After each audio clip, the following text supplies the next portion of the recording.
Untuk menyuburkan tanah sawah kita itu gampang sekali. Cukup memakai bahan ini sahabat ya. Hasilnya itu sangat luar biasa.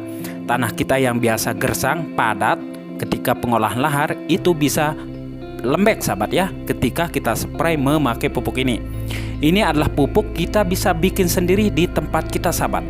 Entar untuk membuat tanah pesawahan kita itu menjadi gembur dan subur sahabat ya, cukup memakai satu bahan dan dua bahan lagi ya. Nah ini dia bahannya sahabat, saya akan ambil. Nah memakai bahan ini saya akan kasih lihat sekarang pesawahan yang saya urus ketika kita sering memakai pupuk ini sebelum pindah tanam sahabat ya. Hasilnya itu sangat-sangat luar biasa untuk kesuburan tanah pesawahan kita. Nah sahabat bisa lihat di sini ketika saya masuk, kaki saya itu sampai tenggelam sahabat ya, dan tanaman padi saya itu menjadi subur ketika kita spray memakai pupuk ini. Nah untuk pupuk ini sahabat ya, kita itu ada dua cara pemakaiannya sebelum 15 hari pindah tanam, dan yang kedua entar penyepraiannya 2 hari sebelum pindah tanam memakai pupuk pembenah tanah ini sahabat. Assalamualaikum warahmatullahi wabarakatuh. Bertemu lagi bersama saya Ogi Gede. Nah untuk dosisnya per tangki itu ntar kita kasih 2 cup ya sahabat. Tetapi sebelum kita menyepray sahabat, yang sahabat perlu ketahui adalah biar kesuburan tanah kita itu maksimal, jeraminya itu jangan dibuang sahabat ya, langsung kita kembalikan ke pesawahan kita seperti ini. Nah ketika jerami itu tenggelam dan membusuk sendiri sahabat ya, ketika pengolahan lahan seperti ini, entar kesuburan tanah kita itu makin lama makin meningkat. Sehingga ketika kita memakai pupuk kimia, kita hanya memakai pupuk kimia sedikit saja. Ini menurut pengalaman saya pribadi sahabat ya, ketika kita mengembalikan jerami itu ke pesawahan kita seperti ini. Nah ini jeraminya udah ditenggelamkan sahabat ya. Dan sebelum itu sahabat, ntar kita akan menyepray pakai pupuk yang saya udah bilang dari awal video untuk mempercepat pembusukan jerami inti, yaitu Dekomposer ini sahabat ya. Nah ini dia saya sudah bawa untuk penyepraian sebelum 15 hari sebelum pindah tanam, atau bisa dibilang setengah bulan setelah pindah tanam kita spray memakai pupuk ini. Nah ini udah banyak banget saya bawa dari rumah, sehingga pH tanah kita itu menjadi normal sahabat ya. Karena ketika pembusukan jerami itu di situ asamnya sangat tinggi, keasaman tanah kita itu sangat tinggi. Nah ketika kita spray memakai pupuk ini, itu hasilnya akan normal, tanah kita akan menjadi normal dan tanaman padi kita akan menjadi subur.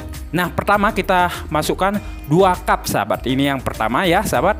Dan yang kedua ini yang kedua cup, itu untuk dosis dari pupuk yang pertama ini, yaitu kita memakai pupuk nitrobakter sahabat ya. Nah ini adalah pupuk nitrobakter.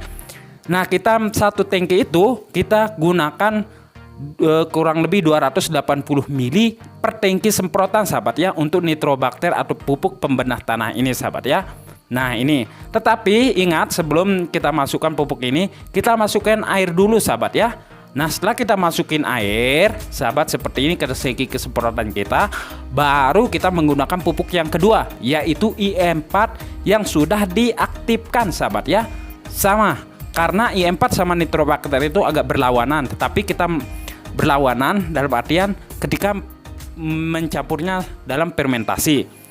Dari itu kita mencampurnya dalam tangki semprotan ini nggak ada masalah dengan cara yang tadi. Pertama kita masukkan nitrobakter sahabat ya, dan yang kedua, nah ini sahabat ya, setelah ini sahabat, nah baru kita spray ke lahan kita. Nah penyepraian yang kita lakukan itu adalah selama 15 hari sebelum pindah tanam. Pastikan dulu jerami pesawahan kita itu akan menjadi buruk dan busuk, sehingga terjadinya lah dekomposisi atau dekomposer, terjadilah pembusukan secara alami ketika kita memakai IM4 bersama nitrobakter tersebut sahabat ya. Nah untuk cara pembuatan nitrobakter ini sahabat itu biar hasilnya maksimal.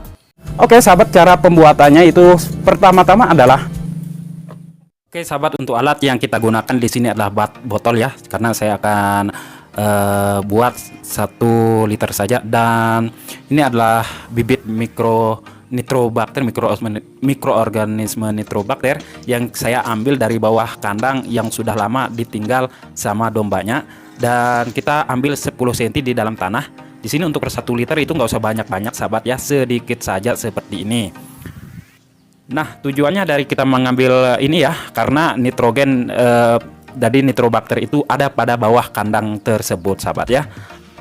Dan bahan seterusnya di sini urea sahabat ya. Urea yang akan kita pakai di sini adalah urea. Sebenarnya dalam ukuran urea ini dalam 50 kilo itu cuman nitrogennya 46%, karena kita akan memfermentasinya ntar menjadi 100%. Dari nitrobakter itu mengurai dari urea ini karena mengandung amoniak sahabat ya. Nah, itu.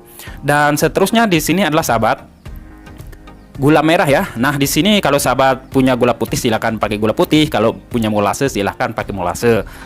Paling bagus gula merah sahabat. Oke sahabat. Pertama-tama di sini kita potong dulu gula merahnya sampai halus. Saya akan ambil sedikit saja. Setelah itu kita taruh di wadah yang sudah disediakan. Nah, ini dia sahabat ya. Nah, habis ini baru kita masukkan air. Air yang kita gunakan adalah air sumur di sini ya sahabat. Lalu kita akan campur sampai merata. Untuk air yang kita gunakan entarnya sahabat ya, bisa bagusnya itu air hujan. Nah, air sumur jangan sampai air yang sudah terkena kaporit atau obat-obatan sehingga mikroorganisme ini akan mati sahabat. Di sini kita masukin sebanyak 1 liter saja sahabat ya. Nah, ini dia sudah cukup 1 liter. Baru kita masukkan gulanya sahabat ya. Gulanya yang ya kurang lebih kita pakai 1 sendok saja. Setelah kita masukin gulanya, baru kita akan kocok ntar. Nah, ini dia sahabat ya. Setelah ini kita akan kocok sebentar saja untuk mencampur gula tersebut. Lalu di sini adalah bibit dari nitrobakter.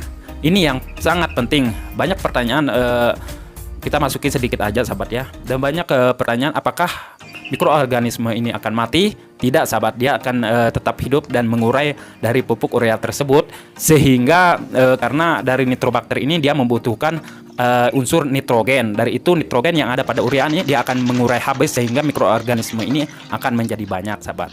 Setelah ini sahabat ya, baru kita masukin urea. Urea yang kita gunakan untuk ukuran 1 liter sahabat ya, kita masukin di sini cukup 3 sendok saja sahabat. Sudah cukup ya, nggak usah terlalu banyak-banyak. Saking iritnya sahabat ya, ini irit banget. Silahkan sahabat coba ya, agar tanaman kita itu hasilnya maksimal. Nah, setelah itu sahabat baru kita campur rata ya. Nah, ini ntar kita campur seperti ini, kocok-kocok agar mikroorganisme ini itu bisa hidup. Nah, ini posisi dari entar kita waktu fermentasi itu secara aerob ya. Aerob artinya membuka dari botol ini, jangan sampai ditutup. Kalau ditutup mikroorganismenya itu akan mati sahabat ya. Itu tujuan dari fermentasi secara terbuka. Kalau sahabat punya air ASI silahkan memakai air ASI sahabat ya. Nah sahabat, itu dia cara pembuatannya ya dengan ukurannya. Kalau sahabat mau bikin atau mau buat yang lebih banyak daripada ini bisa ya sahabat dengan dosis. Untuk kalau saya ya biasanya itu 10 liter air saya kasih 1 kilo urea. Dan untuk mikroorganisme dari nitrobakter itu saya kasih sedikit saja ya, 1 genggam sudah cukup untuk ukuran 1 kilo urea tersebut sahabat ya. Dan berjumpa lagi di video selanjutnya. Assalamualaikum warahmatullahi wabarakatuh.